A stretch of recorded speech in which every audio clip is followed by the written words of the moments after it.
ከደሞዝ ጭማሪ ጋር በተያያዘ አዲስ ጥያቄ ተነስቷል። በአዲሱ በጀት ዓመት የመንግስት ሰራተኞች የደሞዝ ጭማሪ ይደረግ እንደሆነ በግልጽ እንዲታወቅ ጥያቄ የቀረበ ሲሆን በመንግስት በኩልም ምላሽ ተሰጥቷል። በሌላ በኩል ደግሞ የወርቅ ዋጋ በሀገር ውስጥ ገበያ ቅናሽ አሳይቷል። 1 ግራም ወርቅ ከወራት በፊት እስከ 31 ሺህ ብር ሲሸጥ መቆየቱ የሚታወስ ነው። የደሞዝ ጭማሪ፣ የወርቅ ዋጋና የቤት ኪራይን በተመለከተ ያገኘናቸውን አዳዲስ መረጃዎች አንድ በአንድ ወደ እናንተ እናደርሳለን። እስከ መጨረሻው አብራችሁን ቆዩ። በባህረ ሰላጤው ጦርነት ሳቢያ የሀገር ውስጥ የወርቅ ዋጋ እስከ 16 በመቶ ቅናሽ ማሳየቱ ተገለጸ።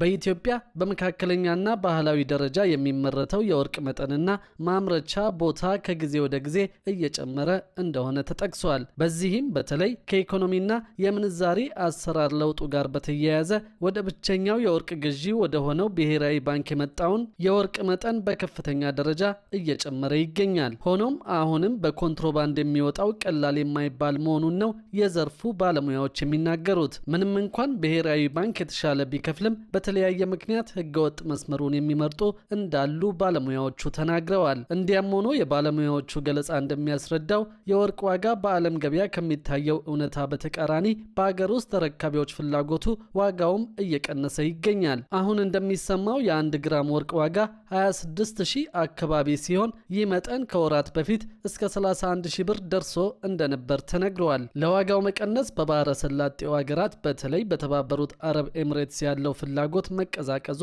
አንደኛው እንደሆነ ተጠቅሷል። በተለይ ከፍተኛ የወርቅ አስገቢ የነበረችው ዱባይ ፍላጎቷ በገዢ ደንበኞች መቀነስ ምክንያት መቀዛቀዙ ነው የተነገረው። የወርቅ ኮንትሮባንድ በተለያየ መንገድ ከሀገር እንደሚወጣ የሚነገር ሲሆን በተለይ በምስራቅ ኢትዮጵያ አድርጎ በሶማሌላንድ በኩል ወደ ዱባይ የሚገባው ህገወጥ የወርቅ ምርት ከፍተኛ እንደሆነ እየተገለጸ ይገኛል። የዋጋው መቀዛቀዝ እንደ ነዳጅ መወደድና መጥፋት የመሰሉ ከምርት ሂደት እንቅፋቶች ጋር ተያይዞ ወርቅ የማምረት ሂደቱ በተለይ በመካከለኛ ደረጃ ለሚገኙ አምራቾች ሳቢ አለመሆን መጀመሩ ነው የተገለጸው። በሌላ በኩል ደግሞ ከአዲስ የደሞዝ ጭማሪ ጋር በተገናኘ ጥያቄ መነሳቱን አውቀናል። በአዲሱ በጀት ዓመት የመንግስት ሰራተኞች የደሞዝ ጭማሪ ይደረግ እንደሆነ በግልጽ እንዲታወቅ ጥያቄ የቀረበ ሲሆን በመንግስት በኩልም ምላሽ ተሰጥቷል። የህዝብ ተወካዮች ምክር ቤት ባካሄደው መደበኛ ስብሰባው የገንዘብ ሚኒስትሩ አህመድ ሽዴ የፌዴራል መንግስትን የ2019 በጀት ዓመት ረቂቅ በጀት በተመለከተ ከምክር ቤቱ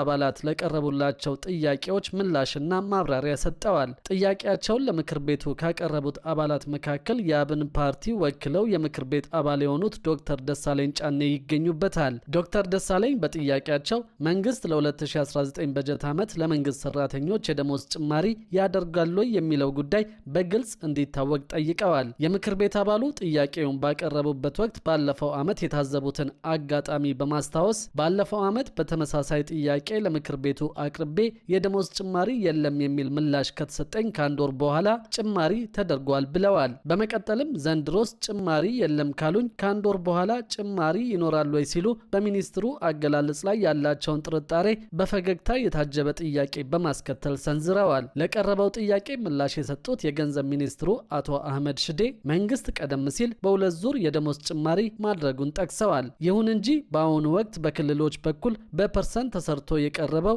የደሞዝ ጭማሪ ተመንና ለጉዳዩ ከተመደበው በጀት ጋር ባለመመጣጠኑ ምክንያት አሁንም ድረስ ተጨማሪ የማጥራትና የማስተካከል ስራዎች እየተሰሩ መሆኑን ሚኒስትሩ ለአባላቱ አስገንዝበዋል። የፌዴራል መንግስት ለ2019 ዓመት ባቀረበው የ2.3 ትሪሊዮን ብር ዓመታዊ በጀት እቅድ ውስጥ ለሀገር ውስጥና ለውጭ ብድር ክፍያ ከተያዘው 542 ቢሊዮን ብር ውስጥ 327 ቢሊዮን ብር የዋናው ብድር ወለድ ክፍያ እንደሆነ ታውቋል። የሚኒስትሮች ምክር ቤት ለህዝብ ተወካዮች ምክር ቤት መርቶት በውይይት ላይ በሚገኘው የመጪው በጀት ዓመት ረቂቅ በጀት መንግስት ለዕዳ ክፍያ ከያዘው 542 ቢሊዮን ብር ለሀገር ውስጥ ዕዳ 248.7 ቢሊዮን ብር የተመደበ ሲሆን ከዚህ ውስጥ ለዋና ብድር ዕዳ ክፍያ 26 ቢሊዮን ብር፣ ለወለድ ደግሞ 222.6 ቢሊዮን ብር እንደሆነ ታውቋል። ለውጭ ሀገር ዕዳ ክፍያ ከተያዘው 293.3 ቢሊዮን ብር፣ ለዋናው የብድር ገንዘብ ክፍያ 188 ቢሊዮን ብር ሲሆን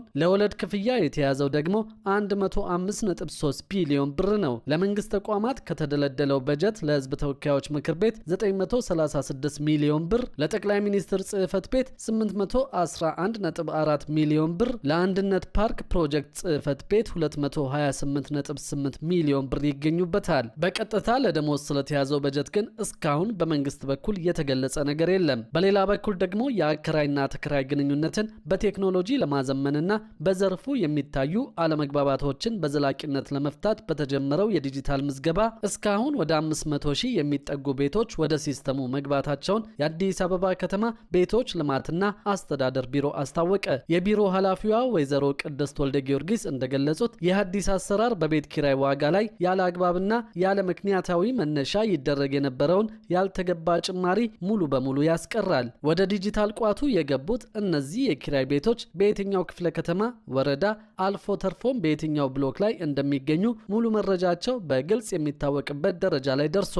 ይህም አከራዮች ቤታቸውን ስለማከራየታቸው መረጃ የመደበቅ ዕድል እንዳይኖራቸው የሚያደርግ መሆኑን ኃላፊዋ አብራርተዋል።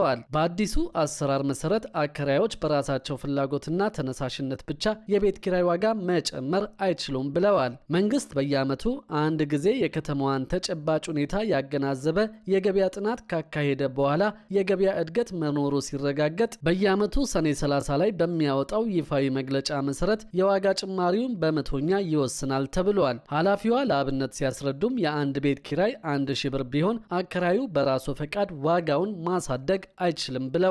በመንግስት ውሳኔ መሰረት የሚፈቀደው ጭማሪ 10 በመቶ ወይም 100 ብር ብቻ ከሆነ ዋጋውን ወደ 1100 ብር ማሳደግ የሚቻለው በዚያው ህጋዊ አሰራር መሰረት ብቻ ነው። ከዚህ ውጭ የተጋነነ ዋጋ የሚጨመርበት ምንም አይነት አሰራር እንደማይኖር አስገንዝበዋል። የአከራይ ተከራይ ውል ምዝገባ ከተጀመረ በአሁኑ ወቅት የ2 ዓመት ገደማ መምሏቱን የጠቀሱት ኃላፊዋ ቀደም ሲል ምዝገባው የሚከናወነው ሁለቱም ወገኖች በአካል በመቅረብ እንደነበር አስታውሰዋል። አሁን ላይ ግን ቤቶቹ ሙሉ በሙሉ ወደ ዲጂታል ቋት የገቡ በመሆናቸው እንግልትን ለማስቀረት የውል ማደስ ስራውን በኢንተርኔት ወይም በኦንላይን ለማከናወን የሚያስችል ሰፊ ዝግጅት እየተደረገ ይገኛል። በዚህም መሰረት አከራይና ተከራይ ዋጋ ሳይጨመርበት ባለው የውል ስምምነት መቀጠል ከፈለጉ ውላቸውን በኦንላይን በቀላሉ ማደስ ይችላሉ ተብሏል።